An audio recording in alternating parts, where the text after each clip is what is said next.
It's 2 days to the Joy News National Dialogue on Defending Media Freedom. I've head of the December polls. Good evening and welcome to News Night. Tonight, one of Ghana's protected forest draw reserve in the Nzema East District of the Western Region invaded by an unidentified miner, raising fears about what could mark the beginning of a chain of forest degradation in the area. If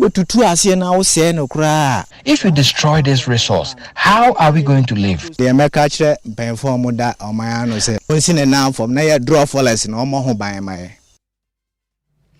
Parliament goes months without a functioning fire tender. On the day part of the Job 600 was ravaged by fire.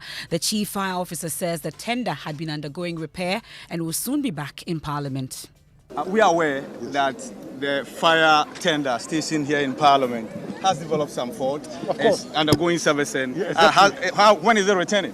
Oh, very soon. Within the week, it will return. We have the very latest from the preliminary investigations commenced by the fire service on today's fire that engulfed part of the Job 600 building in Parliament. Also tonight, heat at the National Peace Council's meeting with prophets in Ghana, with Nigel Gazy taking on the council, describing them as sensationalist and selective and only active during election years. Peace Council only finds a voice when it's getting to election. The Peace Council is sessionalist. The Peace Council, as it were, focuses the interests of just a few. We should appreciate that peace is not found in a vacuum. Well, the Peace Council has been fighting off the claims. In the night, moving into the house of politicians, calling them at dawn, meeting them at different places, just to ensure that we can get this thing done. NDC said they will not go to IPAC. It took us 3 years to negotiate with NDC. Finally, they've gone to IPAC. Nobody talks about it. And John Mahama delivers scathing critique of Baomia's media engagement, accusing the NPP flag bearer of peddling falsehood, especially his response to whether the economic fundamentals have exposed the exchange rate under the NPP. Somebody who can speak like AK-47. Suddenly media encounter, I think, the fundamentals are weak. And then it went logoligi. We have the very latest from that, plus the Vice President's campaign in the Greater Accra region. And in business, some rice farmers cast doubts about effectiveness of ban on some exports of grains to avert food shortage. And in sports, we hear from President of the Ghana Football Association, Kati Kreko, who's been advocating strongly for tax waivers and increased funding to boost the development of sports in the country.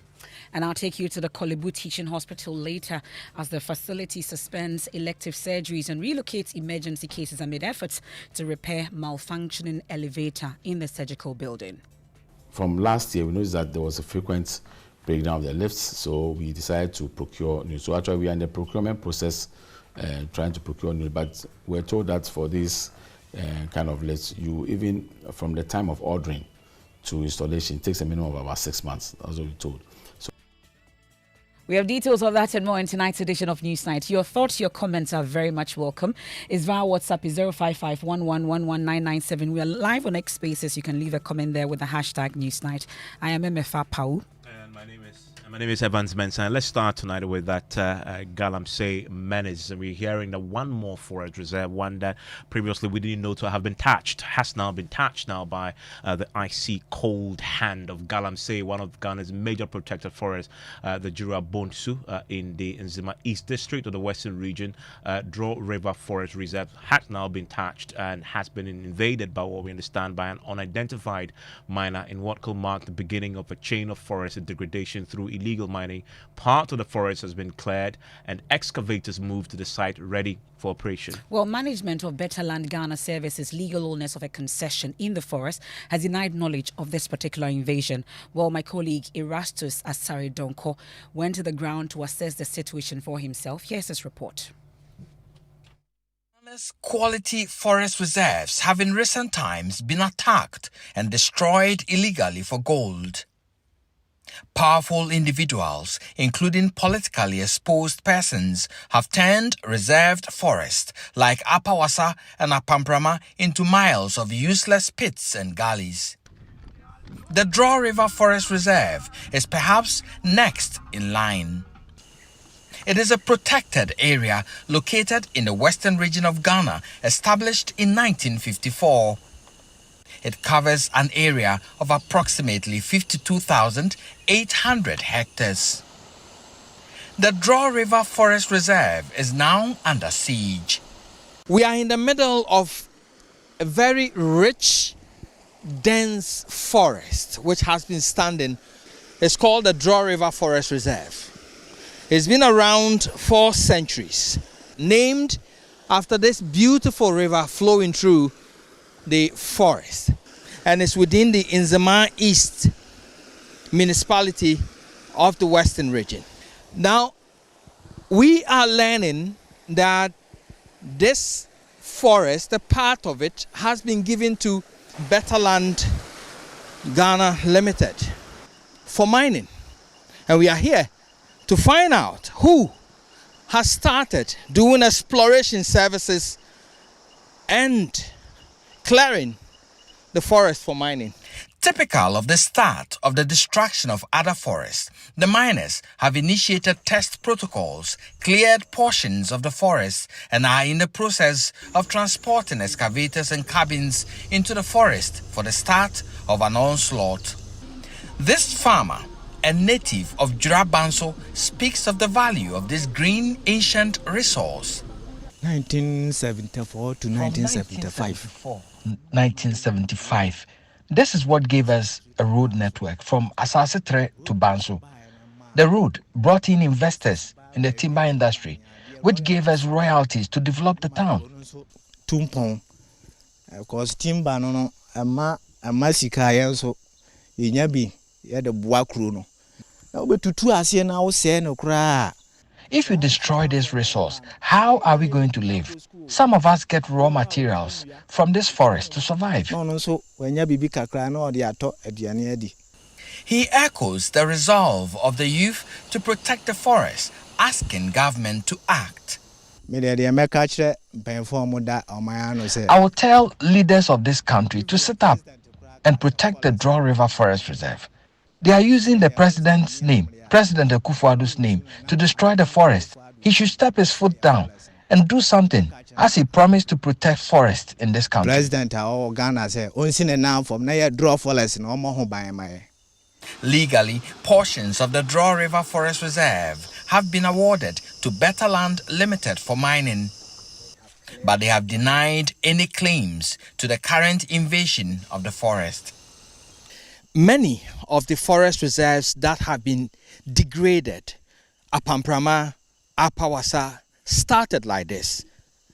A clearing, testing for minerals, and before you realize, excavators are in there and the whole place is gone. For now, we do not know who has started this within the Draw River Forest Reserve. We demand answers. Reporting for Joy News, Erastus Asaredonko, Draw River Forest Reserve, Nzema East, Western Region. Well, let's bring in Erastus Asaredonko himself. He's been on the ground for some time now before putting this particular report together. Erastus, I'm sure you've been finding out from authorities. I've been hearing that interaction. What exactly and who exactly could have given this unidentified miner the permit to go into Draw River Forest Reserve? I'm getting conflicting responses. Through my sources at the Forestry Commission, I'm getting information that they have given some exploration permit to Better Land Ghana Services, and today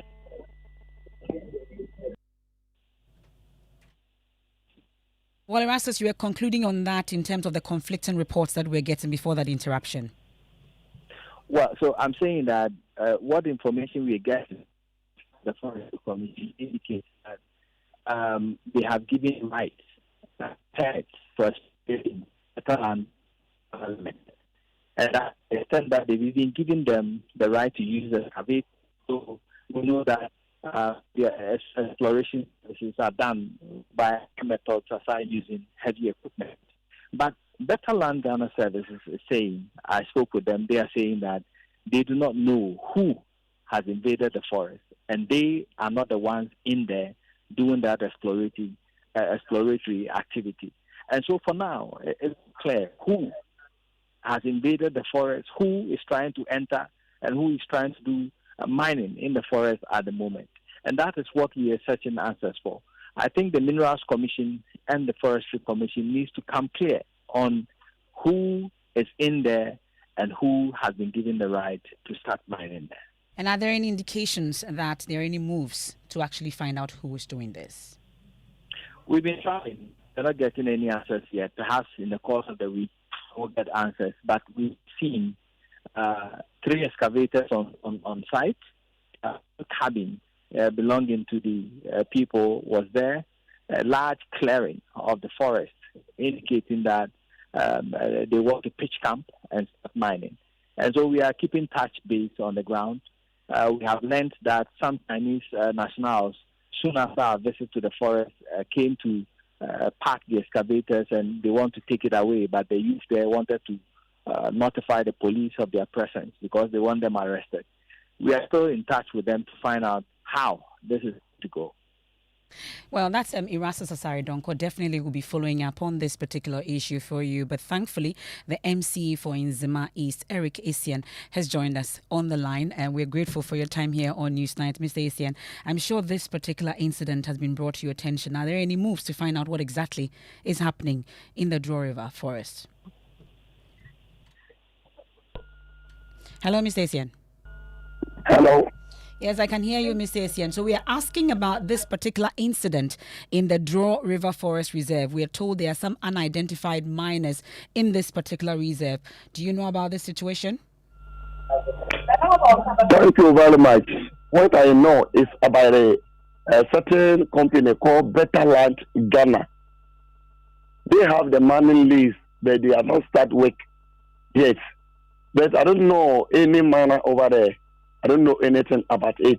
So I will inform the music just tomorrow morning that this information I had from the Grand Forest, Grand FM.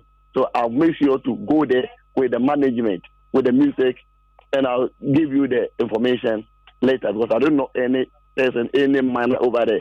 Apart from the Better Land Ghana, and they have not started work yet because I have their paper on my table that they have given them mining list, and I read all their papers.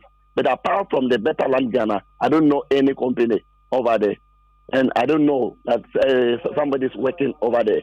So I will make sure that within the week, I'll go there with the music and search for the one doing the work over there, and I'll give you the report. Thank you very much. You must be surprised at the development then. Hello. I'm asking if you're surprised at the news about this particular unidentified miner in the area. Yeah, that's why I said I don't know that somebody is working over there. The one I know them is the Better Land Company, a big company, but they have not started work.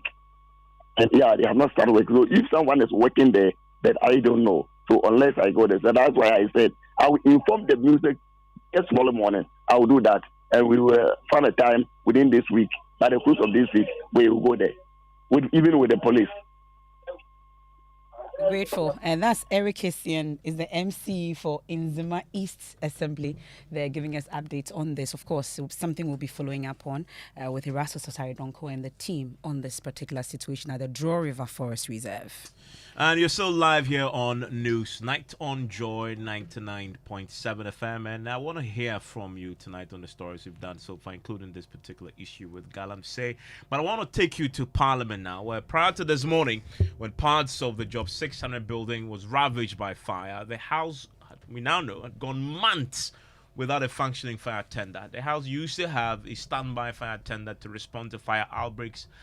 Joy News has been learning that the tender was not functioning and has now been confirmed by the Chief Fire Officer, Julius Kono. Now, the Chief Fire Officer also provided an update on the fire incident in Parliament. Investigations has begun, and will come out with the cause of the fire in due course. This is not the first time we are recording a fire incident on the same complex. How concerning is that? Yes, fire, we can never predict. Anything can happen. So you should not doubt that. That's why you have all kind of things there. Anything could happen to cause fire. We are aware that the fire tender station here in Parliament has developed some fault. Of course. It's undergoing servicing. Yeah, exactly. When is it returning? Oh, very soon. Within the week, it will return. Fortunately, we have stations around to cover the place. So there's no problem. Well, parliamentary correspondent Kweku Asante is with me in the studio. How long exactly has this fire tender been out of service? Well, it's been months now. In fact, for 2 meetings, the fire tender, which is always stationed under the Justice 100, that space has not been there. And in fact, where the fire outbreak happened today is just at the top of where the fire tender that is usually in Parliament usually is stationed. But this time around, it wasn't there. In fact, since a part of the end of last year, that fire tender has been unavailable throughout this year too as well. In fact, through the last meeting of Parliament that just concluded on the 31st of July, the fire tender has not been around. And the fire system in Parliament seems to be malfunctioning. Sometimes the fire alarm will go off and then there's no fire. And so, in fact, today when the fire alarms did go off in parts of the building, everybody was there sitting there thinking, and I've been in Parliament before when the fire alarm goes off. It's business as usual. Business as usual. Because this happens all the time. Yes. So, in fact, the Government Assurance Committee do they even do fire drills? Well, since I've been in Parliament for years now, I haven't seen a fire drill in Parliament. Of course, unless they did it in my absence. But the committee meeting was about to happen when some officials came in there, rushing the chairman of the committee, Okujita Blackwell, and his members, together with the Works and Housing Minister, to get out of the committee rooms because the building adjoining the committee rooms had caught fire. And then eventually they had to be whisked away. They all came out. And a number of persons were now getting away from the Justice 100. It's a 12-floor building. Others afraid of using the elevators, and now we're using the stairs. It was a bit of a chaos this morning in the house until everyone got out safely, and the fire service brought in 3 tenders to be able to douse the flames. What was your response time, though? Well, they came in quite very early. In fact, we are told, and we were in the committee room when the fire did start, that the fire started around 9:30. In 5 minutes, the first fire tender had arrived from the fire service headquarters, which is not so far off from where Parliament is, by the way. They came in, then seeing that one fire tender could not do the job, they brought another one. That also could not help. They had to bring in a third to be able to fix it. The chief fire officer himself was there. The Greater Accra Regional Commander was there. And with a number of men on the ground, they were able to douse the flames. And they said it wasn't safe for staff and MPs to return back to the offices. Up until 1 o'clock when we left there, the situation was still a bit untidy because there was still fire service, the tenders on site, just in case something ignites.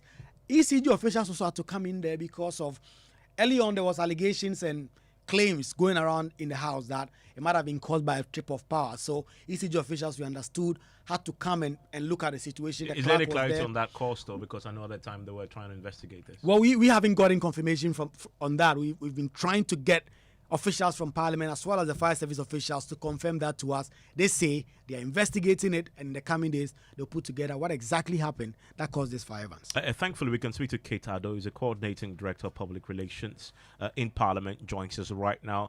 Madam Ado, thanks for your time here on Newsnight. Thank you for having me. Good evening. Great to have you. We know as of the morning, the fire service were trying to understand what caused this. Have you been briefed on what caused this?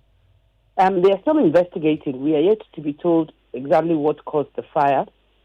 I don't know who is in the studio with you, but I heard what was said. To a large extent, that's exactly what happened. But I must indicate that with the fire alarm system, it's true that it was malfunctioning some time ago. That has been fixed. And with the fire drills, we used to have regular fire drills, which we haven't had in a while, admittedly. Coincidentally, the deputy clerk in charge of information services only this week had meetings with the clerk too. They said that we need to organize one. And after last week, Friday, in the conversation that I was in, that conversation came up. So yes, we recognize that we haven't had a fire drill in a while, but coincidentally, maybe God was trying to tell us something. We have plans to do that, and that was only last week when Gloria Sakukumewu made arrangements for us to have that, and conversations have been had with the clerk to that effect. So fire alarm system or functions at some point, it was fixed, and then used to have fire drills that also stopped for a while. Why though? I would not be able to give a definite answer to that, but what I can tell you is that the conversation for restarting that only took place last week, and I was privy to that conversation because I was in the meeting that that discussion took place. So while we admit that yes, we haven't had it in a while, I must indicate that we are making plans to do that. And it's unfortunate that just when we thought about it, it happened less than a week after we started the conversation. Is the Job 600 fire certificate still valid? Sorry? Do you know if your Job 600, the fire certificate that annually it will be issued by the fire service, is it still valid? Sorry, I didn't quite catch what you said. The fire certificate that buildings such as yours require. The fire certificate? Yes, that buildings such as yours. I will not be able to confirm that, but what I do know is that we have a parliamentary fire unit on site, for incidences like this. And that's why the response time was really quick. I mean, it could have been a lot worse than it happened, but for the presence of the fire personnel that was on site. So even without the tender, you still had the parliamentary fire unit on site? Yes, and we have the fire extinguishers working. They tried to kill the fire with the extinguishers, but obviously it was a bit of a challenge, and so they had to call for assistance, which happened almost immediately, like was narrated to you in the studio. Within 5 minutes, or within 10 minutes of it happening, we had 3 fire attendants there. We had the chief fire officer, the regional director, and the interior minister all on site to assist us. And of course, we had the firemen also on site. Yeah, I mean, so this is typical firefighting, right? But you had a parliamentary fire unit on site, stationed there permanently, and still some of the basic requirements for managing such a building when it comes to regular drills and fire alarm systems malfunctions at the time and stopped. That sounds to me like negligence. Well, I wouldn't be able to say whether it's negligent or not.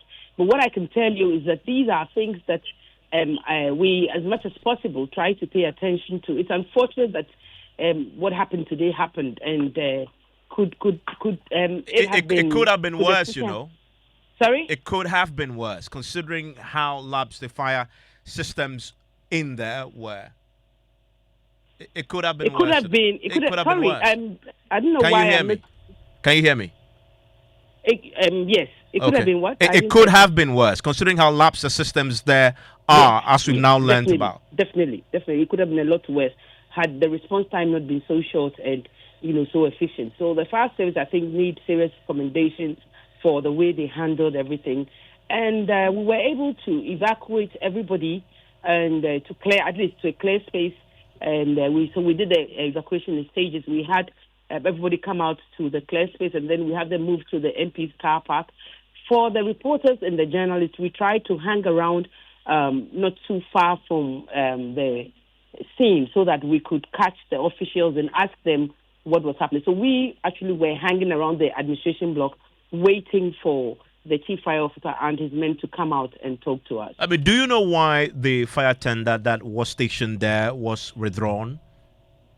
I will have to confirm the main reason for that. But it was there for a long while. Your reporters can tell you that, and I haven't seen it in a while. But I don't know, for some reason, it sort of escaped me to ask. And what's the damage assessment that has been done on the part of the Job 600 that was ravaged today? So basically, the office houses the hazard department. So we had mostly records of proceedings from the chamber. The good news is that because we have electronic backup, we are not too worried in terms of the documentation that we've lost. We can, reprint them. We are looking at there was a bit of furniture in the office, but it's only one office out of so many in the Job 600. So while it was scary, we are thankful to God that the damage wasn't as extensive as it could have been.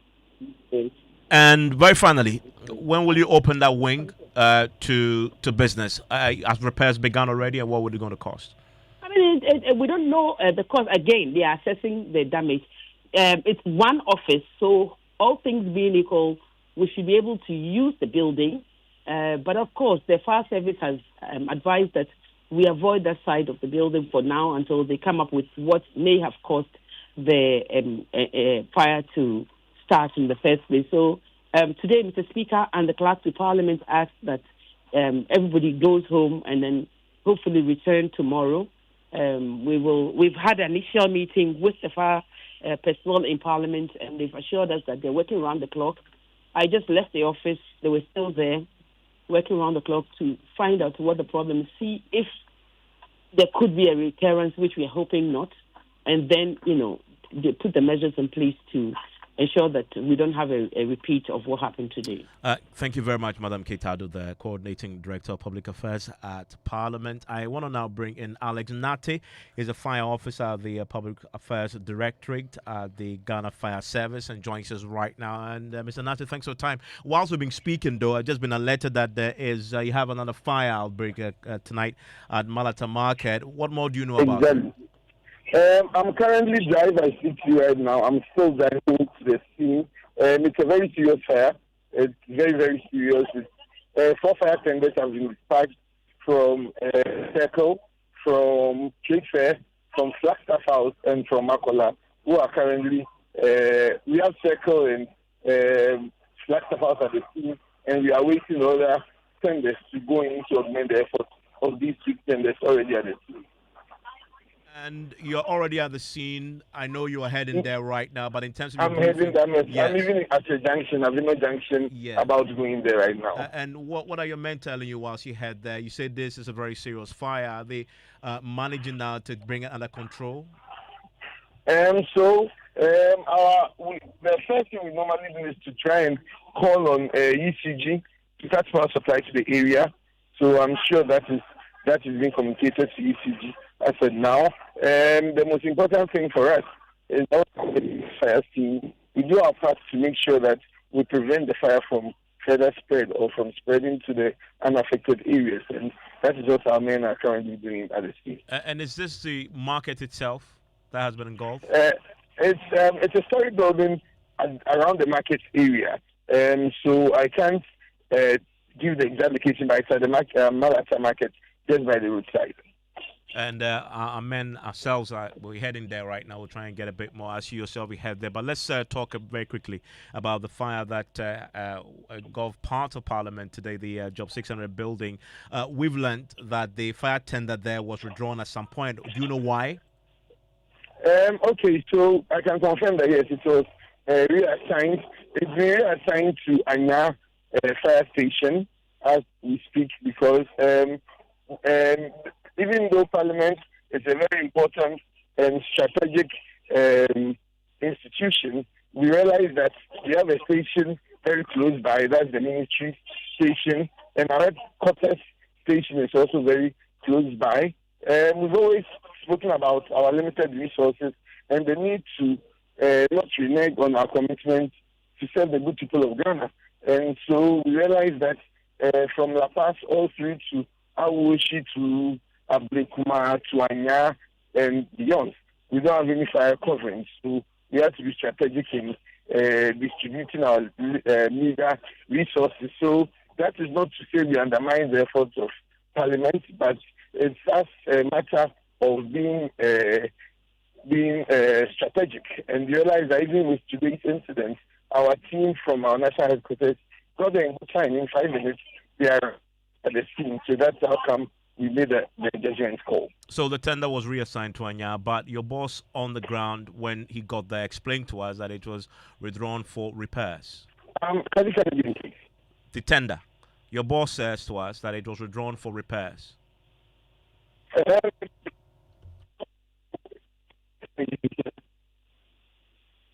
Hello, Mr. Nate, can you hear me? Hello, Mr. Nate, can you hear me? Yes, can you hear me? Oh, goodness me. Let's see if we can get him on the better line. Can you hear me? Okay. Can you hear me, sir? Yes, I can hear you. I can hear loud and clear. Yes, I'm saying that your boss told us today that it was withdrawn, the tender was withdrawn for repairs. Well, initially it was withdrawn for repairs. That was the initial reason. But then we lost him there. And I also want to find out, MFA, because from what we're learning from Kate, the fire alarm system malfunctioned for some time. Then they had to repair it. Secondly, they also stopped the regular fire drills for some time. It was just last week that somebody just thought they should do it. And if you've been to Parliament before, I've been there before when the fire alarm went off and nobody cared because drills were not happening. And I also need to establish if indeed the Job 600 fire certificate is still valid. It's subject to renewal, and it's the renewal is based on a certain set of preconditions that you need to meet for it to be renewed. We need to establish if that indeed has also happened. It only takes an emergency such as this for everything to unravel. Now we're learning a bit more. Fire tender was withdrawn either for repairs or for reassignment, as we're now hearing, and then the fire alarm system functions and repaired very recently. There was no fire drills for a building such as we have it there. A few more questions for the fire service to answer. While all that we're learning about this, the fire service also had on-site, permanently stationed parliamentary fire unit, although they didn't have the tender. And so they were supposed to supervise that the building is fire compliant. And whether they did that or not is another question that hopefully we can get some clarity about. Mr. Nati, can you hear me? I can hear you now, sir. And I wanted to clarify, Madam Kate Ado, who is the coordinating director of public relations in Parliament, tells us that the fire alarm system in the Job 600 building will function for a while. It was recently repaired. They also stopped the fire drills. It was just last week that somebody alerted that they should do one. Do you still have the parliamentary fire unit on site, permanently stationed? Exactly. That I can confirm that we have able-bodied officers who carry out routine checks, who carry out education and drills with the occupants of Parliament. Yeah, but if that is the case, though, why is it then that the Parliament, that building, the Job 600, went for a long time without fire drills and the fire system malfunctioned? No, it's not been a long time because, to the best of my knowledge, I know that fire drills are carried out regularly, and then that's not the story from Parliament. Thorough inspection is carried out in all the buildings at the area. Well, Kate so that I can confirm. Kate Ado, who joined us just before you, confirmed that fire drills stopped for a long, long time. It hadn't been happening. No, then there might have been some miscommunication from that end. But to the best of my knowledge, our officers there carry out regular fire drills to be able to get everyone psyched and then everyone prepared for emergency. Well, there are two reports that contradict the position. Kate Ado says that had not happened for a while. My parliamentary correspondent, who is there on it every single day, says they've not done it for a long, long time. Myself, days I've been there, I've had the fire alarm go off and nobody cares. Everybody's walking about doing their thing until it goes off. Clearly, something is wrong with your men on the ground and forcing what they are indeed trained to do. No, so I beg to differ. Our men on the ground, you see, simulation exercises and drills are a collaborative effort between the fire service and then the responding or the other stakeholders that we work with. So if it has been claimed that it hasn't been done in a while, then that cannot be fully attributed to our officers. Then the question would be asked that when was the last time a request was made for fire drills to be done? What I can tell you for a fact is that regular inspections are done, at Parliament. Regular inspection almost on a daily basis at Parliament. But then the unfortunate thing is that due to the sensitivity of that particular room, our men often do not get access to that particular room for inspection because of how sensitive that office is. But I can say on record that we carry out regular inspection. So, if the drills have not been carried out in a while, then it begs to ask whether, because then it calls into question, as a people, we always prioritize our security much more than our safety. Just like, I'm sure in your speech, you'd hear people every time crying that thieves are worrying them, but you hardly hear them crying that fires are worrying them. So as a people, we shift our priorities much more to security than much more to safety. So then, if it hasn't been done in a while, then I don't think our men only should share the blame. It should be whether a request has been done. So if a request has been done and our men have not responded to the drill, then I guess we can be held responsible. Other than that, then it will be a shared responsibility. Do you know when the last drill was done? I would have to check with our operations department. I don't have that information really. And you said something I wanted to clarify. You say that for a fire drill to happen for a building like that, the owners of the building, this parliamentary service, will have to place a formal request to your men. What I'm saying is that it's a collaborative effort. So we'll probably send in the request, or they will send in the request, and that's when the request is done, and approval will have to come from one side of the hand. So probably they might want every parliamentarian around before a drill is carried out. So we know election nearing season and the rounds associated with it. So maybe they might not have got a full house capable of already to be able to carry out a drill. So that's why I said that. Then it's a two-way street. Is the Job 600 building fire compliant? Come again, please. Is the Job 600 building fire compliant? Does it have a valid fire certificate? Well, with the fire certificate, I don't have that information ready with me. But what I know is that due to the renovation that was made, there was early fire detection system that was installed. That is what even helped with alerting us about the fire for us to be able to intervene early. So I would say with having extinguishers, having smoke detectors, yes, they are compliant. But with the certificate, I don't really have that document, and I would have to follow up on that. Thank you very much. And that day is Alex Nati, is a fire officer at the Public Affairs Directorate of the Ghana Fire Service, and that's the situation of the Job 600. A lot to still clarify if indeed fire compliant and they have a valid certificate. The fire service must issue that on a regular basis. George, your affairs joining me now with business. Well, Evans, coming up, some rice farmers cast doubt over effectiveness of ban on export of some grains to avert food shortage in the coming weeks. And tax consultant Francis Timoboy fears proposed tax measures by presidential candidates, the two leading political parties, MPP and NDC, could be in conflict with the IMF program. The business news on Newsnight is brought to you by MTN Business. Welcome to the new world of business. Synthesis Tanks and Pepsodent Herbal and Charcoal. You're welcome back to Business on Newsnight. Now, some rice farmers are casting doubts over the effectiveness of the ban on export of some grains to avert food shortage in the coming weeks. Government has announced that it is placed in ban on export of some grains to prevent food crisis from next month. But chairman of the Competitive Africa Rice Platform, Yapoku, says the porous nature of our borders might make it difficult for it to work. We've been through that scenario several times. Since the PFJ started, and it has not really worked. The good intentions of the government and the minister is thrown out when it gets to the field. So you go out there. Those who are smuggling, it's not actually exported. They are not captured by the data collectors because they are not exporting through the well-known ports and gateways. They are exporting through the bushway, a truck at a time. And so you may have about, say, 1,000 metric tons leaving within a day from a particular district or area. And that is what is happening. And because the borders are porous, we cannot do anything to stop it from going. This is the situation we find ourselves in. So I don't think the ban will really have the effect it's supposed to have. I don't think so.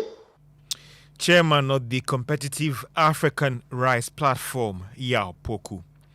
Now, tax consultant Francis Timoboy fears the proposed tax cuts and measures announced by the presidential candidates of the two leading political parties, MPP and NDC, could be in conflict with the IMF program.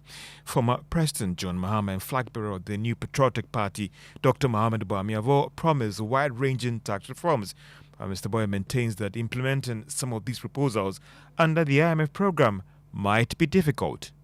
COVID-19 alone brings, I think 2025, we're expecting about 6 billion Ghana cedis. E-levy is going to give us around 2.5 billion cedis. If you scrap them, we must have an alternative. So certainly some of the policies are going to conflict with the IMF policy. Remember, IMF, their problem is that we are not collecting enough compared to the size of our GDP. Currently, we are around 13-14%, and our neighbors are doing 32%. So what is it that you have with your tax system. And that's why they always complain when we give tax exemptions to big multinationals. So clearly, if the policies as they have outlined, I agree that we need to revise our tax system. But whilst we are granting the reliefs and exemptions to stimulate the economy, we have a huge debt ahead of us, servicing the interest payment that has been suspended. So if we are... Tax consultant Francis Timo Boy. Now, accountant firm PricewaterhouseCoopers is admonishing banks to prioritize its stakeholders by investing in customer experience. A survey conducted by the accounting firm noted that speed, predictability, and results and expertise, as well as ease of access and low interest rate to customers, are the biggest concerns. Speaking to Joy Business of the PwC Banking Customer Experience Breakfast Forum senior country partner at PwC Ghana, Vishashagba, called on financial institutions to focus on enhancing customer experience. So I think that banks need to look at their stakeholders, understand exactly what the stakeholders want, and be able to adjust their ways of working to suit the stakeholders. It's not as easy as it sounds because the stakeholder environment continues to change, and I think that's where the challenge is. Visha Shagba is a country senior partner at accounting firm PricewaterhouseCoopers. Now, policy think tank Africa Center for Entrepreneurship and Youth Empowerment is calling for reforms in the entrepreneurship ecosystem at the launch of its 2024 Regional Entrepreneurship Freedom Index report. Chief Executive of the think tank, Emmanuel Akwa, called for reforms in government flagship SME programs. So when you're asking for real reforms, we are saying that, look, instead of just scratching the surface and of going about partisan lines and being on the lookout for interest, personal interest, there has to be a holistic view as to how we approach the issues of entrepreneurship. That is the Emmanuel Akwa, Chief Executive of the Africa Center for Entrepreneurship and Youth Empowerment. Now, startup firm Skin Gourmet has been adjudged as winner of the Fidelity Bank Green Tech Innovative Challenge as part of this year's Sustainability Conference. The bank began the initiative to award over 1 million cedis in grant and mentorship to some small enterprises in the agribusiness and digital innovation. Managing Director of the bank, Julian Opumi, has been speaking to Joy Business after the presentation to the winners on the sidelines of the Sustainability Conference. Just have dialogue, but try and bring and create an ecosystem of other people that can influence the change we're looking to see. Working with NGOs, other governmental bodies, and more primarily within the private sector, people who are taking steps forward, driven by the need to also ensure that we make our planet a lot safer for the future. This year, what we decided to add on was what we had launched earlier in the year, which is our Green Tech Challenge, which is where we are seeking to find young people, young businesses who are starting to make that step and trying to make a change in their environment. And in our own small way, how do we assist them with some financial support and in some instances also with technical assistance to drive their businesses forward. Managing Director of Fidelity Bank, Gillian Opuni, to the stock market. Atlantic Lithium was up by 15 pesos to close at 6 Ghana cedis, 15 pesos. If you have invested on the Ghana Stock Exchange from the beginning of this year, returns are now almost 40%. And that's all for business on Newsnight. Thank you very much, George. Let's do sports. Musbao, what do we have? For just some update from GFA's 30th Ordinary Congress that just concluded at the Ghanaman Soccer Center of Excellence in Pram. And over there, the president of the association, Kete Kreku, made a compelling case for the sports sector, advocating tax waivers to support the development of the game in the country. He emphasized that such financial incentives are crucial for reducing the burden on sports organizations, enabling them to invest more in other areas.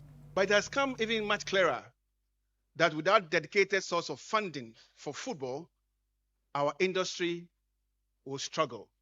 Payment of 17.5% VAT on football revenue. As we speak, congressmen and women, football clubs, all of you here are charged 17.5% on VAT. True or false? Whilst other industries, including conventional entertainment, pay a flat rate of 3%. It is our request that football And football clubs, just like other entertainment providers, are levied the flat rate of 3% to give our clubs opportunities to also build our capacities. Caretaker president of the association. And for that's what we got for you in sports. Thank you very much, Ms. Bao. Now, you know, the National Peace Council have been having collaborative dialogues with a number of institutions. At least they've done the political parties, the NDC. And today was a turn of the prophets in the country.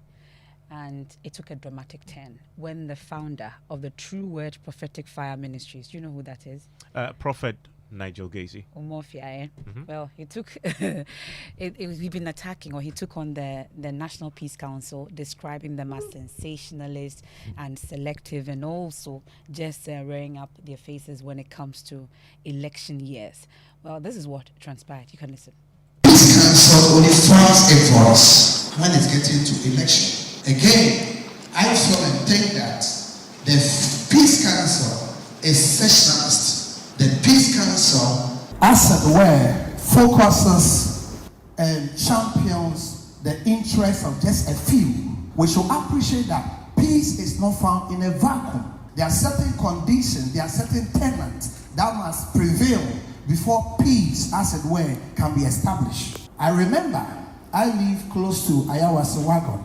I live in East Legon. We are all in this country. We saw the happenings of Ayawase Wagon. Still, I don't know when Peace Council is going to speak on it or release a communique to that effect. We are in this country, our brothers and sisters in Techimansa were killed. So today, no word from Peace Council of the Republic of Ghana. Well, the chairman of the National Peace Council, Reverend Dr. Ernest Edujemfi, has been responding. And the Peace Council is being called. Why don't you call the president to order? Now ask myself, where is the power? Certain things, somebody will shoot somebody somewhere. The first call is Peace Council, what are you saying? The police is there. Ours is not to arrest. Somebody says that there's a case in court. Why haven't you said anything? The Peace Council has no power to withdraw a case from court. The mandate does not give us the power to do those things. Issues arise in this country. Everybody thinks it's going to bend, something is going to happen. Suddenly, it goes quiet. As soon as you see this in this country, you must know that the Peace Council has done something. And we see all kinds of things. They happen every day. Tensions rise to a certain point as if we are going to fight. Then after a while, 2-3 days, the whole thing dies down quietly, and as if nothing has happened. As soon as you see that, you must understand that something has happened. That is the way we work. And we use shuttle diplomacy in the night, moving into the house of politicians, calling them at dawn, meeting them at different places, just to ensure that we can get this done. Well, Archbishop Duncan Williams was at that meeting. He has an advice for both the prophets and the politicians. So I want to say to all the prophets and men and women of God here, we do not question your integrity or your giftings or your callings. But my advice to you is, let the good of country guide the interpretation of the prophecies. Number two, it's not about winning. It's not about winning, but it's how you win. It's not about winning, but it's how you win. And thirdly, it's what happened after you have won. That is what we have to look at, because there are implications, serious implications, when it comes to the destiny of a country involving children, yet unborn, mothers, fathers. It's not about party. So for once, let our loyalty be for the good of country and not to our party. Because there is no party will exist in this country if anything goes wrong with this nation. And that's the Papa. Yes. Archbishop Duncan Williams. Yes. Now, on Sunday, we've been talking about this media encounter. Today, the flag bearer of the National Democratic Congress, John Dramani Mahama, has delivered a damning verdict on that particular encounter, accusing Dr. Mahmoud Bawumia of spreading lies and delivering incoherent speech at the event. Well, listen to John Dramani Mahama. You see, when you do something with a devious intention, it backfires on you. We announced that we're going to launch our manifesto on the 24th of August. Immediately, our opponents announced that they were going to do a media encounter on the 25th of August, the very next day. You know, the intention for doing that media encounter the next day after we had announced our manifesto was to turn the attentions of Ghanaians from the NDC manifesto. That was the main reason that they decided to do a media encounter the very next day after we launched our manifesto. But you see, when you do something with devious intention, it backfires on you. When you do something with devious intention, it backfires on you. You know how to tell when somebody is lying. If there are people who are smooth talkers, who can speak rat-ta-ta-ta-ta-ta like machine gun, the time when they become stammerers and they start stammering, you know they are lying. Somebody who can speak ta-ta-ta-ta-ta-ta like AK-47, suddenly media encounter, I think, And that is John Mahama. Also today, the flag bearer for the New Patriotic Party, the Vice President, Dr. Mahmoud Bawumia, he's also been campaigning and talking about solar power. He says the government, if he wins, will bring on board 200,000 megawatts of power onto the national grid, 2,000 on the national grid from solar. Listen to him. Well, it's relatively expensive because we import oil to generate electricity, gas to generate electricity. I want Ghana to take the bold decision to move away from oil and gas and focus on solar power to generate electricity for Ghana. Solar power, for me, holds the key. The good Lord has given us the sun for free. It's shining every day, and we can, we have the technology to harness that solar, that sun for power. I want to add 2,000 megawatts in the next 4 years of solar power. And I believe that all the numbers show that we will be able to bring down the cost of power by 50%. And this is your election headquarters. It's always brought to you by Petrosol, clean fuel in full quantity. SEMA, the Chartered Institute of Management Accountants, AICPA, and SEMA together as the Association of International Certified Professional Accountants, the German Ozone Medical Center, Alternative Therapy, Dental Wellness and Beauty, Chopbox Technologies, a convenient service, Youth Break Foundation, bridging gaps for positive youth development. And it's time to get out of here, but we're getting ready for the geeks, and the lead geek herself is here. What are we talking about tonight? This evening we are looking at how we can back up our digital life. This is a part 2. We want to look at WhatsApp, emails, because there are times that people just have their emails full. They don't really know what to do. Want to get into Mine is full. Yours is full. They told me that on the 28th I won't be able to receive emails or send emails. I'm trying to delete. I've been deleting. It's still not giving me space. We'll be talking more about that, how you can segregate them, how you can delete, archive, all that. So just stay tuned.